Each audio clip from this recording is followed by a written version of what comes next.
I don't think I would have grown into the man that I am now without living here. You have Seoul that goes all the way in. You have Japan that goes all the way in. You have Thailand that goes all the way in. Taiwan itself, it's like bringing the imagination to life.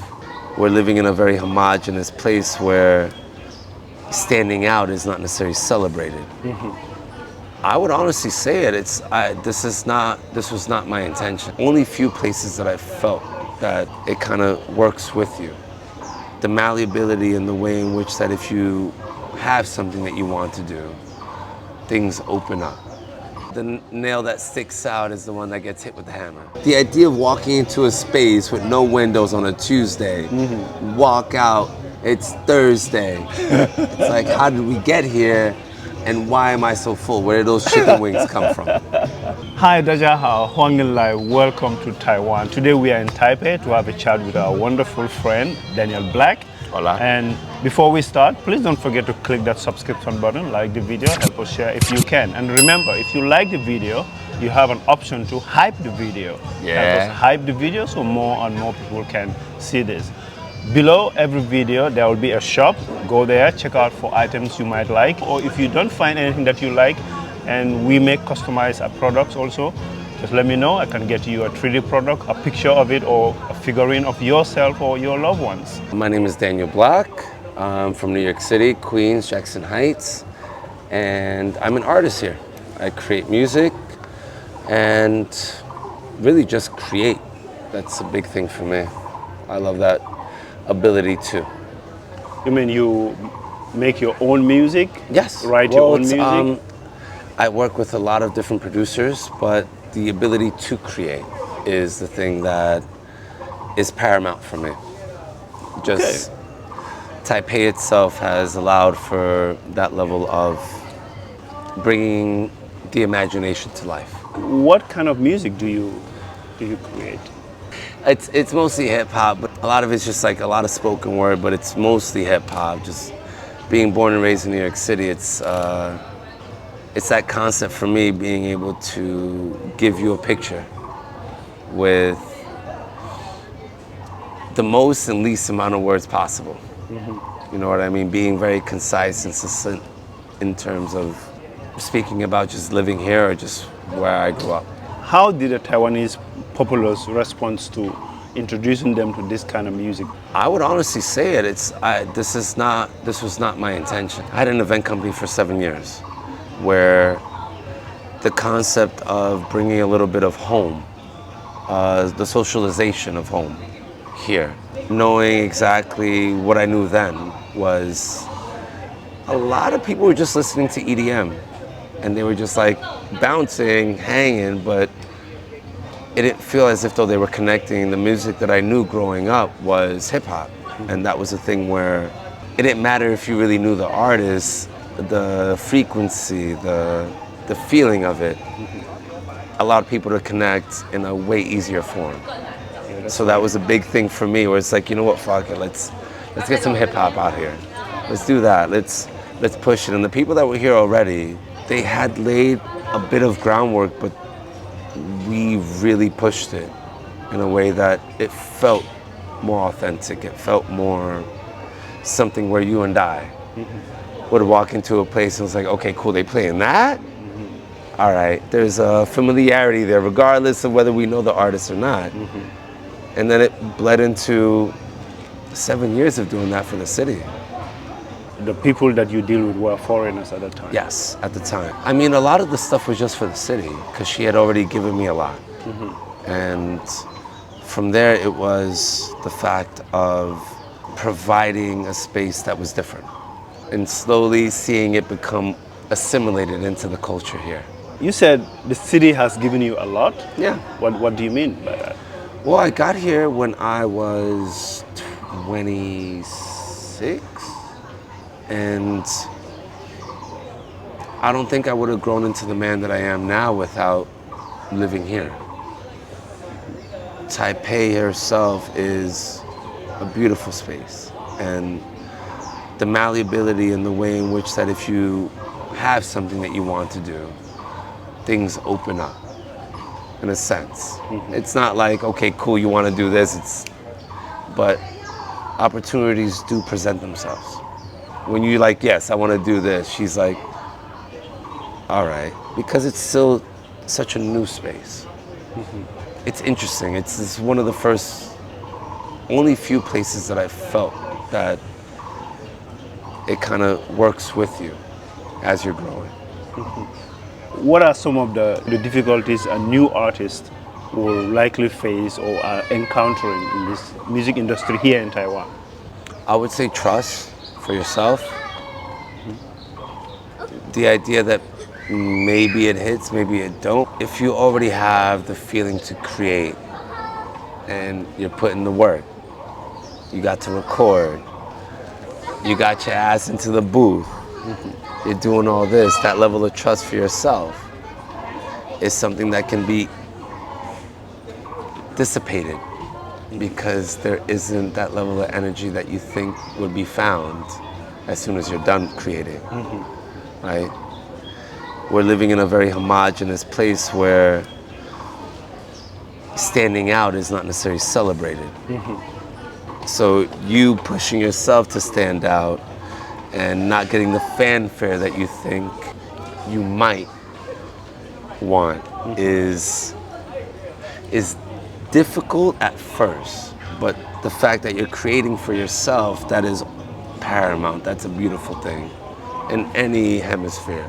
You also mentioned you live in a place where standing out is not celebrated. Yeah. Well, what do you mean? Could you Well, right, like the nail that sticks out is the one that gets hit with the hammer. Right? Yes. Here, standing out and being a little bit different, it'll get you fucked up. Especially in such a culture that everyone looks like themselves. I mean, as soon as I walk out the house, I stand out, right? Like melanin. Yeah. It's strange to me in terms of that way because of the fact that everyone's from everywhere where I grow up. So it's mostly the idea of character that stands out. Here it's how you look. Also with that, either you can lean into it or you can let it hinder you. And the idea of leaning into it in terms of just staying creative, nah man, it's like that shit. It's too much fun. Yeah, I know. It's too much fun. It's too much fun creating. I'm not gonna sit at home because I feel it's going outside because they're gonna look at me funny. They're gonna look at me funny. Yeah, nah, fuck that. Let's go back memory lane. Tell me. Why do you choose to come to Taiwan? I wanted to see more. I had friends here that I went to school with, and they were telling me that it was a dope place. They had lived here already like 3-4 years prior, and they fucking pitched it really well. And I trusted them. I'd never seen this part of the world, so I bought a one-way ticket. Wow. And I stayed out here 4 years for the first time before I went back home. These are also cats that travel too, so every other weekend, every paycheck we would go and travel. Yeah. So as soon as we got paid, like, yo, we'd have a to-go bag, where we going? We'd buy the ticket early that week, where we going? And that's what I'm saying. It's like this place, I wouldn't have grown into the man that I am today without the accessibility that Taiwan does provide for the rest of the world in this hemisphere. What's your most difficult challenge that you've overcome or yet to overcome here in Taiwan? Whether I want to stay or not. Why is that? This is a great headquarters, it's a great HQ, but the lessons that I've learned here, I want to see how they apply elsewhere. Right? But when you leave someplace, you leave it as you remember it in your mind. And you come back to it, it's a different place. Yeah. The same way if I were to go back to New York now, that's not the New York I left. New York you left, yeah. Do I stay and continually help her build, or as I'm building myself, but do I take these lessons, these beautiful things that I was taught and was able to formulate here, and how they work somewhere else? when I was in India, when I was in Greece, when I went to Germany, I got to see exactly my Taiwanese side open up in a sense. You seem to have traveled a lot and been to many other countries. What stands out most about Taiwan? The readiness to like really, the readiness to match the energy that you bring is, I haven't seen it yet. Like if you come like, yo, I'm gonna do this, this, and this, and the intentions are pure and like you're really doing it, there is something about this country, this island, this city that someone will pop and be like, yeah, you know what, you're right. I know someone like, it's almost like if you ask it, she provides. 5 things you wish you knew before coming to Taiwan. The humidity, dog. Fuck it. No. That bitch is crazy. I wish, cause okay, I should have not brought winter clothes when I got out here, and then when I didn't realize that it's only a rainy season. The humidity is crazy. The passive aggressiveness with people is interesting, right? Coming from a place where confrontation is welcomed. New York, it's like that's how we get shit done quickly. Like if you and me got a problem, we could talk it out real quick. Yep. Move on. Here, this level of talking around the problem. If I had known a little bit more about that, right? It took me a little while to figure it out, but still. The xenophobia is still a thing from the older generation. It's not that they don't like how I look, they just don't like anyone that isn't Taiwanese. Like that's just a thing. Yeah. But they have a reason to, right? They've been going through it. To accept when it feels peaceful, it is peaceful. Not projecting the chaos that is in my brain into a beautiful space. And unbothered. Really being able to accept the present as present versus me having to learn that as I was growing here. And a singing coach, because my tones are all the way the fuck off and learning Chinese is still so hard. My tones are shit. But at least you can express Yeah, yourself. right, no, yeah, of course, but still, my tones, because like, I want to use so much of it. Can you sing in Chinese? No, I cannot. Have you tried? I can try, but I hate KTV.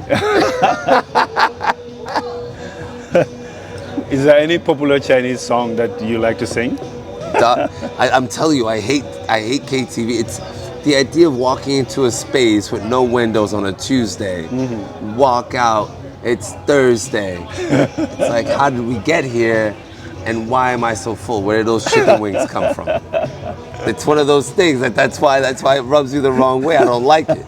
I like being able to see night and day move. You know what I mean? Like this shit's wild. That's why it's like I don't trust it. What's your most unpopular opinion about Taiwan?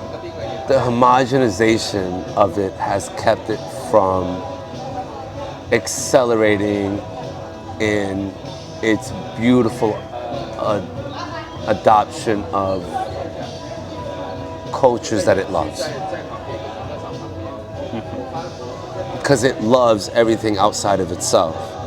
But the homogenization, like the mob mentality, keeps it from really saying like, full on, let's go. You have Seoul that goes all the way in. You have Japan that goes all the way in. You have Thailand that goes all the way in. Taiwan itself, it's like,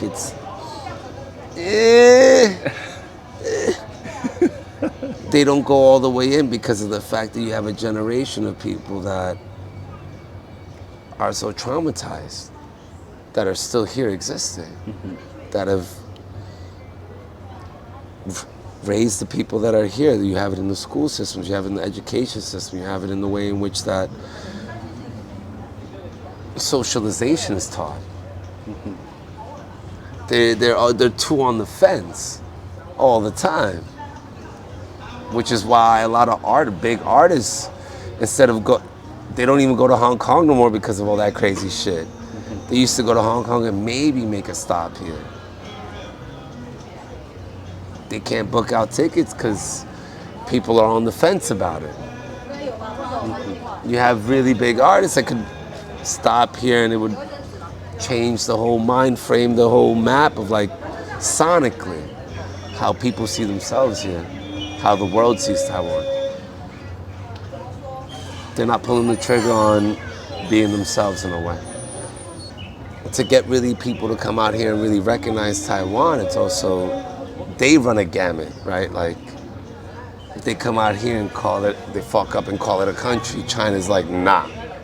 Oh yeah, that's another issue. It's a geopolitical idea instead of just a music idea. Where can somebody find you? Yes, no, it's you can find me on Instagram, Daniel Black, Spotify, Daniel Black, and I have some new songs coming out. So all you got to do is follow those, and you'll get those. Okay, all his links will be in the description below. Thank you Let's go so check much. it out. Do you have anything else to tell Taiwanese people? Tell more of your stories and tell it to this man. He's a great listener. Thank you. Thank you very much for giving us your time, sharing Thank you so much. wisdom and life experience here I living in Taiwan. appreciate the time, man. And hope you continue to enjoy your stay here in Taiwan. You too, man. Thank you so much for the time. It's a beautiful day we got to share, and yeah, let's keep rocking. Yeah, thank you. Gansia ni sokan yo sihuan bu sihuan. Don't forget to click that subscription button, like the video, help us share if you can, and see you in our next video.